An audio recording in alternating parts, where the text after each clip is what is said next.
friends నమస్తే అండి welcome to our channel పండగ వచ్చిందంటేనే చాలు రకరకాల పిండి వంటలు చేసుకుంటూ ఉంటాం కదా అందులోని భాగంగా నేనైతే మినప జంతికలు చూపించబోతున్నానండి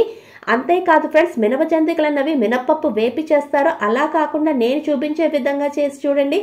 మినప జంతికల్ని చాలా ఈజీగా చేసేయచ్చండి అంతేకాదు ఫ్రెండ్స్ నేను చూపించబోయే మెజర్మెంట్స్ అండ్ టిప్స్ను ఫాలో అయితే మీరు యాస్టీస్గా షాప్లో కొన్నట్టుగానే వస్తే ఇంకెందుకండి ఆలస్యం వీడియోలోకి వెళ్ళిపోదామా మరి ముందుగా ఒక కుక్కర్ కింద తీసుకుని దానిలోకి ఒక కప్పు మినప్పప్పును తీసుకోవాలండి దీన్ని శుభ్రంగా మంచినీళ్ళతో ఒక 2 సార్లు కడుక్కోవాలి ఇలా కడుక్కున్న తర్వాత మనం ఏ కప్పుతో మినప్పప్పు తీసుకున్నామో అదే కప్పుతోని వాటర్ని 2 కప్స్ వాటర్ని యాడ్ చేసుకొని మూత పెట్టుకొని పొయ్యి మీద మీడియం ఫ్లేమ్లో ఒక్క 3 విజిల్స్ వచ్చే అంతవరకు ఉడికించుకోవాలి ఇలా 3 విజిల్స్ వచ్చిన తర్వాత దీంట్లో ప్రెషర్ అంతా పోయిన తర్వాత నేను ఇక్కడ మినప్పప్పు చూపిస్తున్నాను చూడండి ఎంత మెత్తగా ఉడికిందో కదా ఈ మినప్పప్పుని ఒక మిక్సీ జార్లోకి ట్రాన్స్ఫర్ చేసుకొని దీనిలోకి 1 టీ స్పూన్ వాటర్ని యాడ్ చేసుకొని ఫైన్ పేస్ట్గా చేసుకోవాలండి ఈ ఫైన్ పేస్ట్గా అన్నది ఎలా ఉండాలి అంటే మన గారెల పిండి అన్నది చూసారా ఎంత సాఫ్ట్గా ఉండి పిండి అన్నది ఎంత గట్టిగా ఉంటుందో అలా గ్రైండ్ చేసుకోవాలండి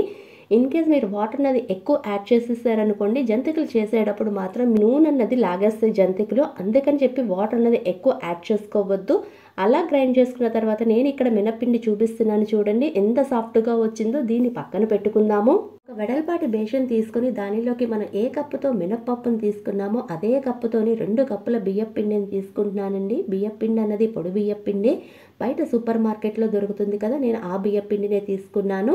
ఇలా తీసుకున్న తర్వాత దీనిలోకి రుచికి సరిపడా ఉప్పు రుచికి సరిపడా కారం తర్వాత దీనిలోకి నేను 1 టేబుల్ స్పూన్ నల్ల నువ్వులను తీసుకుంటున్నానండి మీకు నల్ల నువ్వుల బదులు కావాలి అనుకునే వాళ్ళు వామైనా జీలకర్రైనా తెల్ల నువ్వులైనా తీసుకోవచ్చు తర్వాత దీనిలోకి 1/2 టీ స్పూన్ ఇంగువను కూడా వేసుకుని అన్ని ఇంగ్రీడియంట్స్ కలిసేటట్టు చక్కగా కలుపుకోవాలి ఇలా కలుపుకున్న తర్వాత దీనిలోకి 2 టేబుల్ స్పూన్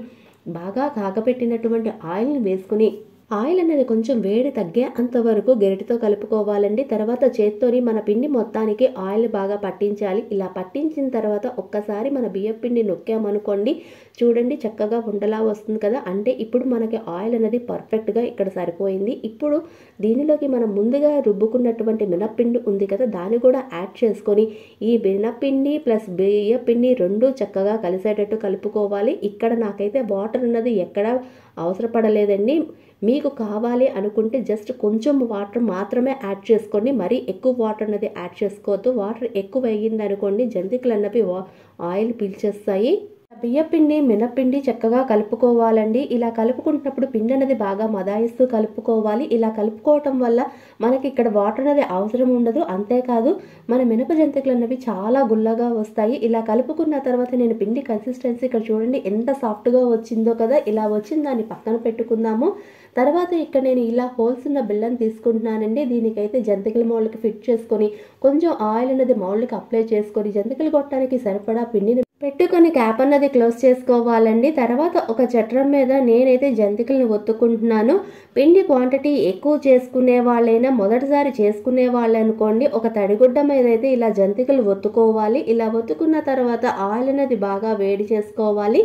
ఆయిల్ అనేది బాగా వేడెక్కిన తర్వాత ఫ్లేమ్ అన్నది మీడియం ఫ్లేమ్లోనే పెట్టుకొని ఈ జంతికలను నిదానంగా వేసుకొని మంచి గోల్డెన్ కలర్ వచ్చే అంతవరకు వేపుకోవాలి ఇలా వేపుకున్న వాటిని డిష్ అవుట్ చేసుకోవటమేనండి అంతేనండి ఎంతో క్రిస్పీగా అయినటువంటి మినప జంతికలు రెడీ మీరు కూడా ఒక్కసారి ఈ రెసిపీని ట్రై చేసి ఎలా వచ్చిందో ఆ ఫీడ్బ్యాక్ని నాతో షేర్ చేసుకోవడం మర్చిపోవద్దు మీకు కానీ ఈ వీడియో నచ్చితే లైక్ చేయండి షేర్ చేయండి అంతేకాదు ఫ్రెండ్స్ సబ్స్క్రైబ్ చేసుకోవడం మాత్రం అసలు మర్చిపోవద్దు థ్యాంక్స్ ఫర్ వాచింగ్